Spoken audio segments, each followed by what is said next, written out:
श्री साई सच्चरित्र अध्याय 43 एवं 44 महासमाधि की ओर भाग 2। पूर्व तैयारी समाधि मंदिर, ईंट खाक खंडन, 72 घंटे की समाधि, बापू साहेब जोग का संन्यास, बाबा के अमृत तुल्य वचन। इस अध्याय में बाबा के निर्वाण का वर्णन किया गया है, इसीलिए इन्हें संयुक्त रूप से पढ़ा जा रहा है। पूर्व तैयारी समाधि मंदिर। हिंदुओं में यह प्रथा प्रचलित है कि जब किसी मनुष्य का अंतकाल निकट आ जाता है तो उसे धार्मिक ग्रंथ आदि पढ़ाकर सुनाए जाते हैं। इसका मुख्य कारण केवल यही है कि जिससे उसका मन सांसारिक झंझटों से मुक्त होकर आध्यात्मिक विषयों में लग जाए और वह प्राणी कर्मवश अगले जन्म में जिस योनि को धारण करे उसमें उसे सद्गति प्राप्त हो। सर्वसाधारण को यह विदित ही है कि जब राजा परीक्षित को एक ब्रह्म ऋषि पुत्र ने शाप दिया और 1 सप्ताह के पश्चात ही उनका अंतकाल निकट आया तो महात्मा शुकदेव ने उन्हें उस सप्ताह में श्रीमद् भागवत पुराण का पाठ सुनाया, जिससे उनका मोक्ष की प्राप्ति हुई। यह प्रथा अभी भी अपनाई जाती है। महानिर्वाण के समय गीता, भागवत और अन्य ग्रंथों का पाठ किया जाता है। बाबा तो स्वयं अवतार थे, इसलिए उन्हें बाह्य साधनों की आवश्यकता नहीं थी, परंतु केवल दूसरों के समक्ष उदाहरण प्रस्तुत करने के हेतु ही उन्होंने इस प्रथा की उपेक्षा नहीं की। जब उन्हें विदित हो गया कि मैं अब शीघ्र इस नश्वर देह का त्याग करूंगा, तब उन्होंने श्री बझे को राम विजय प्रकरण सुनाने की आज्ञा दी। श्री बझे ने 1 सप्ताह प्रतिदिन पाठ सुनाया। तत्पश्चात बाबा ने उन्हें 8 प्रहर पाठ करने की आज्ञा कर दी। श्री बझे ने उस अध्याय की 2य आवृत्ति 3 दिन में पूर्ण कर दी और इस प्रकार 11 दिन बीत गए। फिर 3 दिन और उन्होंने पाठ किया। अब श्री वाझे बिल्कुल थक गए, इसलिए उन्हें विश्राम करने की आज्ञा हुई। बाबा अब बिल्कुल शांत बैठ गए और आत्मस्थित होकर वे अंतिम क्षण की प्रतीक्षा करने लगे। 2-3 दिन पूर्व ही प्रातःकाल से बाबा ने भिक्षाटन करना स्थगित कर दिया और वे मस्जिद में ही बैठे रहे। वे अपने अंतिम क्षण के लिए पूर्ण सचेत थे, इसलिए वे अपने भक्तों को धैर्य तो बंधाते रहते, पर उन्होंने किसी से भी अपने महान निर्वाण का निश्चित समय प्रकट न किया। इन दिनों काका साहेब दीक्षित और श्रीमान बूटी बाबा के साथ मस्जिद में नित्य ही भोजन करते थे। महानिर्वाण के दिन अर्थात 15 अक्टूबर को आरती समाप्त होने के पश्चात बाबा ने उन लोगों को भी अपने निवास स्थान पर ही भोजन करके लौटने को कहा। फिर भी लक्ष्मीबाई शिंदे, भागोजी शिंदे, बयाजी, लक्ष्मण बाला, शिंपी और नाना साहेब निमोणकर वहीं रह गए। श्यामा नीचे मस्जिद की सीढ़ियों पर बैठे थे। लक्ष्मीबाई शिंदे को 9 रुपये देने के पश्चात बाबा ने कहा, मुझे मस्जिद में अब अच्छा नहीं लगता है, इसलिए मुझे बूटीवाड़े में ले चलो, जहां मैं सुखपूर्वक रहूंगा। ये ही अंतिम शब्द उनके श्रीमुख से निकले। इसी समय बाबा बयाजी के शरीर की ओर झुक गए और अंतिम श्वास छोड़ दी। भागोजी ने देखा कि बाबा की श्वास रुक गई है। तब उन्होंने नाना साहेब निमोणकर को पुकार कर यह बात कही। नाना साहेब ने कुछ जल लाकर बाबा के श्रीमुख में डाला, जो बाहर लुढ़क आया। तभी उन्होंने जोर से आवाज लगाई, अरे देवा! तब बाबा ऐसे दिखाई पड़े जैसे उन्होंने धीरे से नेत्र खोलकर धीमे स्वर में ओ कहा हो, परंतु अब स्पष्ट विदित हो गया कि उन्होंने सचमुच ही पंचभूत शरीर त्याग दिया है। बाबा समाधिस्थ हो गए। यह हृदय विदारक दुस्संवाद दावानल की भांति तुरंत चारों ओर फैल गई। शिरडी के सब नर नारी और बालकगण मस्जिद की ओर दौड़े। चारों ओर हाहाकार मच गया। सभी के हृदय पर वज्रपात हुआ। उनके हृदय विचलित होने लगे। कोई जोर जोर से चिल्लाकर रुदन करने लगा, कोई सड़कों पर लौटने लगा और बहुत से बेसुध होकर वहीं गिर पड़े। प्रत्येक की आंखों से झरझर आंसू गिर रहे थे। प्रलय काल के वातावरण में तांडव नृत्य का जैसा दृश्य उपस्थित हो जाता है, वही गति शिरडी के नर नारियों के रुदन से उपस्थित हो गई। उनके इस महान दुख में कौन आकर उन्हें धैर्य बंधाता, जबकि उन्होंने साक्षात सगुण परब्रह्म का सानिध्य खो दिया था। इस दुख का वर्णन भला कर ही कौन सकता है। अब कुछ भक्तों को श्री साईं बाबा के वचन याद आने लगे। किसी ने कहा कि महाराज, साईं बाबा ने अपने भक्तों से कहा था कि भविष्य में वे 8 वर्ष के बालक के रूप में पुनः प्रकट होंगे। कृष्ण अवतार में भी चक्रपाणि विष्णु ने ऐसी ही लीला की थी। श्री कृष्ण माता देवकी के सामने 8 वर्ष की आयु वाले एक बालक के रूप में प्रकट हुए, जिनका दिव्य तेजोमय स्वरूप था और जिनके चारों हाथों में आयुध सुशोभित थे। अपने उस अवतार में भगवान श्री कृष्ण ने भूभार हल्का किया था। साईं बाबा का यह अवतार अपने भक्तों के उत्थान के लिए हुआ था। संतों की कार्य प्रणाली अक्षम्य होती है। साईं बाबा का अपने भक्तों के साथ यह संपर्क केवल एक पीढ़ी का नहीं, बल्कि पिछले कई जन्मों का संपर्क है। ऐसा प्रतीत होता है कि इस प्रकार का प्रेम संबंध विकसित करके महाराज दौरे पर चले गए हैं और भक्तों को दृढ़ विश्वास है कि वे शीघ्र ही पुनः वापस आ जाएंगे। अब समस्या उत्पन्न हुई कि बाबा के शरीर की अंतिम क्रिया किस प्रकार की जाए। कुछ यवन लोग कहने लगे कि उनके शरीर को कब्रिस्तान में दफन कर उसके ऊपर एक मकबरा बना देना चाहिए। कुशाल चंद और अमीर शक्कर को भी यही धारणा थी, परंतु ग्राम्य अधिकारी श्री रामचंद्र पाटिल ने दृढ़ निश्चयात्मक स्वर में कहा कि तुम्हारा निर्णय मुझे मान्य नहीं है। शरीर को वाड़े के अतिरिक्त अन्यत्र कहीं भी नहीं रखा जाएगा। इस प्रकार लोगों में मतभेद उत्पन्न हो गया और वह वाद विवाद 36 घंटों तक चलता रहा।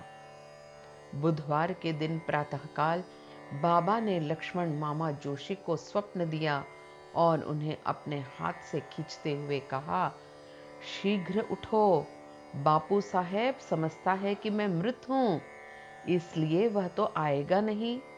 तुम पूजन और काकड़ आरती करो। लक्ष्मण मामा ग्राम के ज्योतिषी श्यामा के मामा तथा एक कर्मठ ब्राह्मण थे।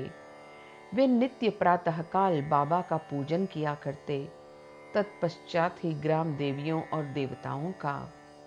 उनकी बाबा पर दृढ़ निष्ठा थी, इसलिए इस दृष्टांत के पश्चात वे पूजन की समस्त सामग्री लेकर वहां आए और ज्यों ही उन्होंने बाबा के मुख का आवरण हटाया तो उस निर्जीव अलौकिक महान प्रदीप्त प्रतिभा के दर्शन कर वे स्तब्ध हो गए, मानो हिमांशु ने उन्हें अपने पाश में आबद्ध करके जड़वत बना दिया हो। स्वप्न की स्मृति ने उन्हें अपना कर्तव्य करने को प्रेरित कर दिया। फिर उन्होंने मौलवियों के विरोध की कुछ चिंता न कर विधिवत पूजन और काकड़ आरती की। दोपहर बापू साहेब जोग भी अन्य भक्तों के साथ आए और सदैव की भांति मध्याह्न आरती की। बाबा के अंतिम श्री वचनों को आदर पूर्वक स्वीकार करके लोगों ने उनके शरीर को बूटीवाड़े में ही रखने का निश्चय किया और वहां का मध्य भाग खोदना प्रारंभ कर दिया। मंगलवार की संध्या को राहाता से सब इंस्पेक्टर और भिन्न भिन्न स्थानों से अनेक लोग आकर वहां एकत्र हुए। सब लोगों ने उस प्रस्ताव को स्वीकार कर लिया।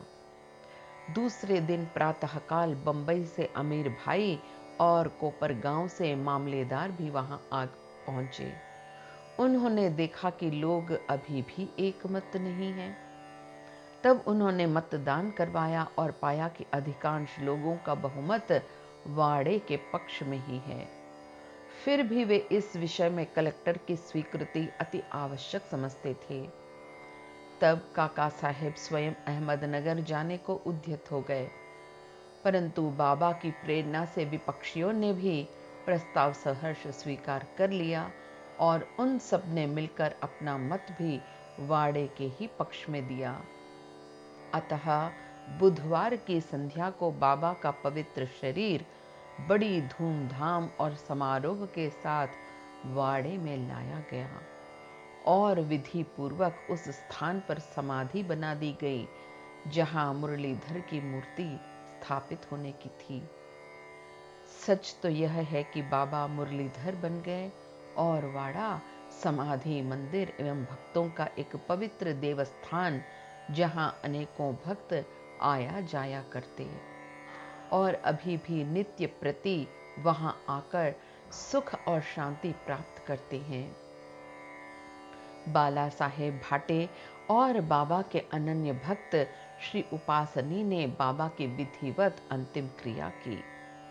जैसा प्रोफेसर नार्के को देखने में आया, यह बात विशेष ध्यान देने योग्य है कि बाबा का शरीर 36 घंटे के उपरांत भी जड़ नहीं हुआ और उनके शरीर का प्रत्येक अवयव लचीला बना रहा, जिससे उनके शरीर पर से कफनी बिना चिरे हुए सरलता से निकाली जा सकी। ईंट का खंडन। बाबा के निर्वाण के कुछ समय पूर्व एक अपशकुन हुआ, जो इस घटना की पूर्व सूचना स्वरूप था। मस्जिद में एक पुरानी ईंट थी जिस पर बाबा अपना हाथ टेक कर रखते थे। रात्रि के समय बाबा उस पर सिर रखकर शयन किया करते थे।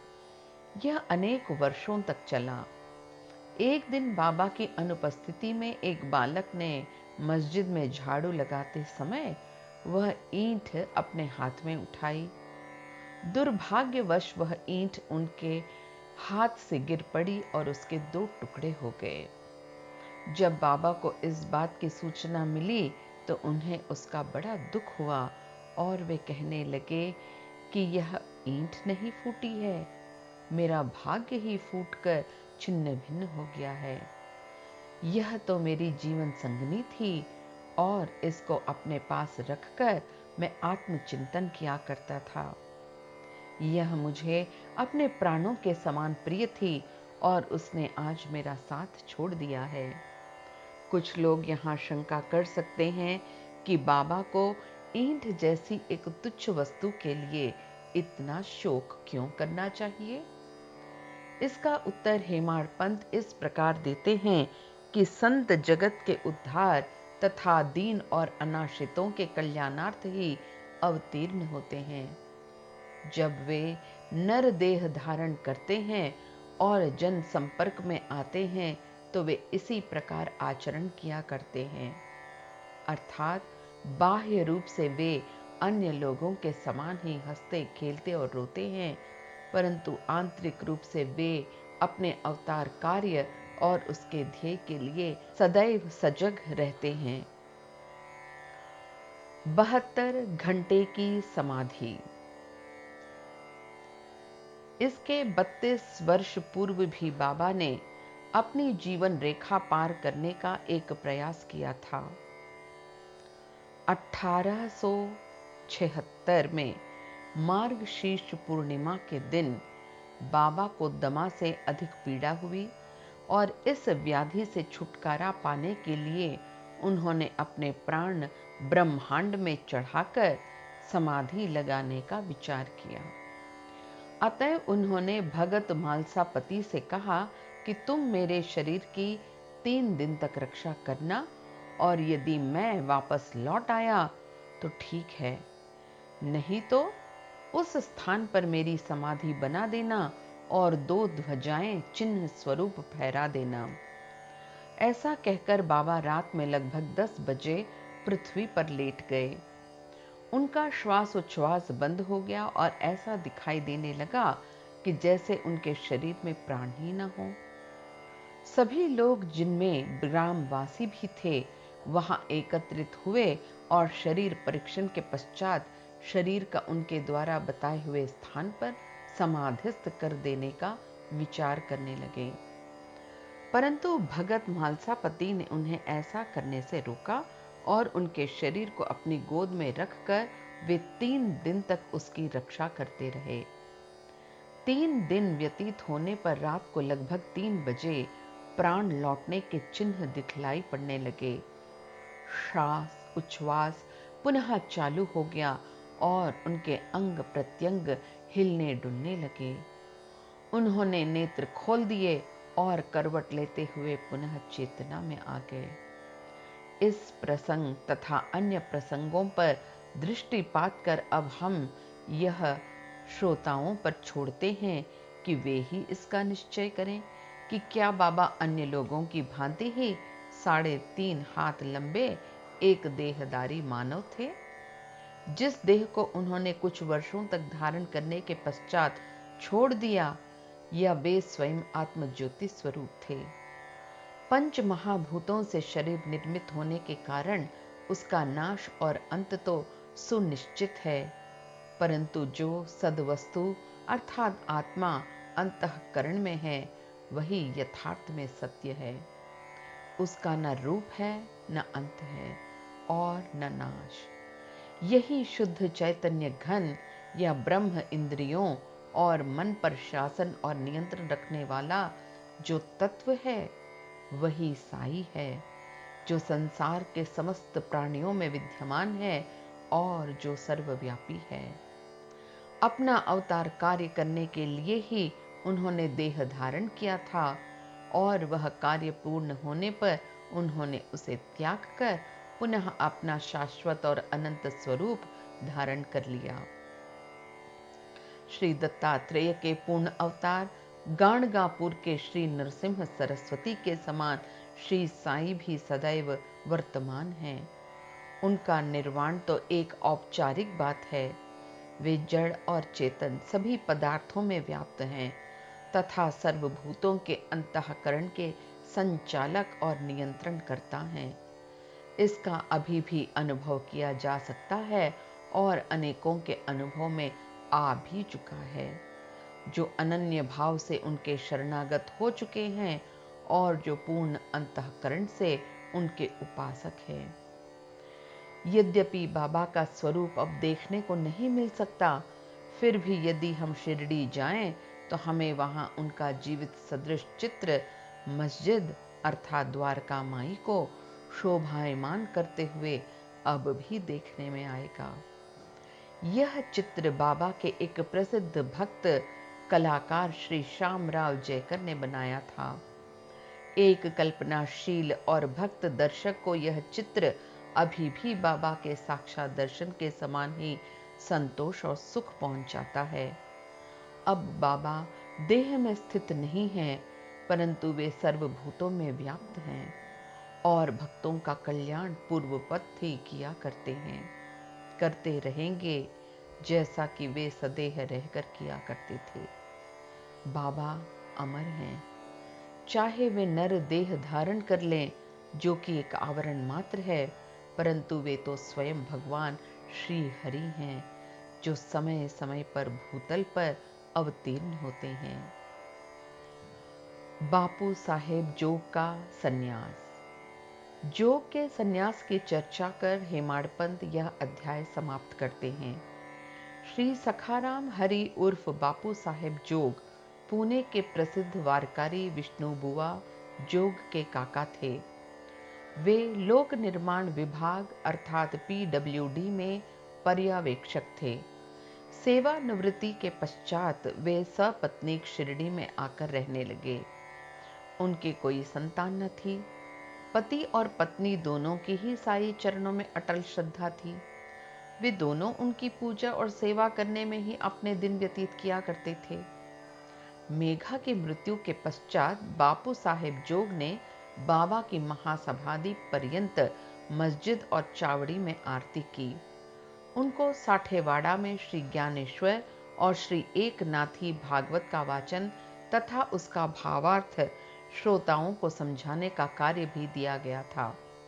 इस प्रकार अनेक वर्षों तक सेवा करने के पश्चात उन्होंने एक बार बाबा से प्रार्थना की कि हे मेरे जीवन के एकमात्र आधार, आपके पूजनीय चरणों की अनेक वर्षों से निरंतर सेवा कर रहा हूं, परंतु क्या कारण है कि आपके चरणों की छाया के सन्निकट होते हुए भी मैं उनकी शीतलता से वंचित हूं? मेरे इस जीवन में कौन सा सुख है यदि मेरा चंचल मन शांत और स्थिर बनकर आपके श्री चरणों में लीन नहीं हो? क्या इतने वर्षों का मेरा संत समागम व्यर्थ ही जाएगा? मेरे जीवन में वह शुभ घड़ी कब आएगी जब आपकी कृपा दृष्टि मुझ पर होगी? भक्त की प्रार्थना सुनकर बाबा को दया आ गई। उन्होंने उत्तर दिया कि थोड़े ही दिनों में अब तुम्हारे अशुभ कर्म समाप्त हो जाएंगे तथा पाप और पुण्य जलकर शीघ्र ही भस्म हो जाएंगे। मैं तुम्हें उस दिन ही भाग्यशाली समझूंगा जिस दिन तुम ऐन्द्रिक विषयों को तुच्छ जानकर समस्त पदार्थों से विरक्त होकर पूर्ण अनन्य भाव से ईश्वर भक्ति कर संन्यास धारण कर लोगे। कुछ समय पश्चात बाबा के वचन सत्य सिद्ध हुए। उनकी स्त्री का देहांत हो जाने पर उनकी अन्य कोई जिम्मेदारी शेष न रही।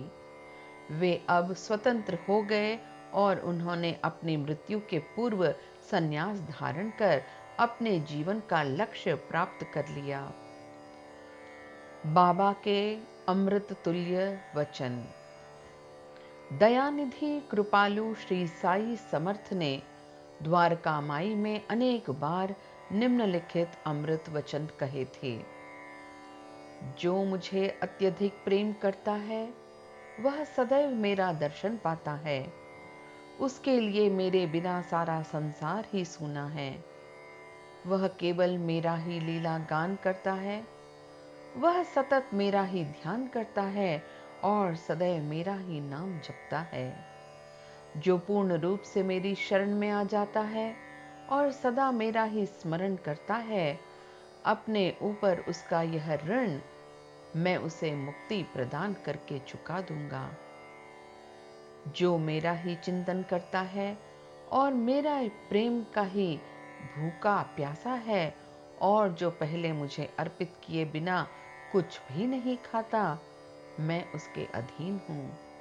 जो इस प्रकार मेरी शरण में आता है वह मुझसे मिलकर उसी तरह एकाकार हो जाता है जिस तरह नदियां समुद्र में मिलकर तदाकार हो जाती हैं। अतएव महत्ता और अहंकार का सर्वथा परित्याग करके तुम्हें मेरे प्रति जो तुम्हारे हृदय में आसीन है पूर्ण रूप से समर्पित हो जाना चाहिए। यह मैं कौन है? श्री साई ने अनेक बार समझाया कि यह मैं कौन है। इस मैं को ढूंढने के लिए अधिक दूर जाने की आवश्यकता नहीं है। तुम्हारे नाम और आकार से परे मैं तुम्हारे अंतःकरण और समस्त प्राणियों में चैतन्य घन स्वरूप में विद्यमान हूँ और यही मैं का स्वरूप है। ऐसा समझकर तुम अपने तथा समस्त प्राणियों में मेरा ही दर्शन करो। यदि तुम इसका नित्य प्रति अभ्यास करोगे तो तुम्हें मेरी सर्वव्यापकता का अनुभव शीघ्र हो जाएगा और मेरे साथ अभिन्नता प्राप्त हो जाएगी। अतः हेमाड़ पंथ पाठकों को नमन कर उनसे प्रेम और आदर पूर्वक विनम्र प्रार्थना करते हैं कि उन्हें समस्त देवताओं संतों और भक्तों का आदर करना चाहिए। बाबा सदैव कहा करते थे कि जो दूसरों को पीड़ा पहुंचाता है वह मेरे हृदय को दुख देता है तथा मुझे कष्ट पहुंचाता है।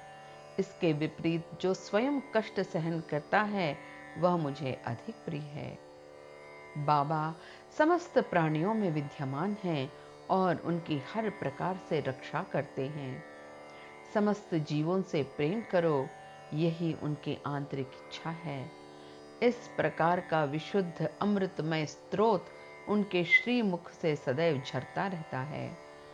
अतः जो प्रेम पूर्वक बाबा का लीला गान करेंगे या उन्हें भक्ति पूर्वक श्रवण करेंगे, उन्हें साईं से अवश्य अभिन्नता प्राप्त होगी। श्री सद्गुरु साईनाथ अर्पणमस्तु। शुभम भवतु।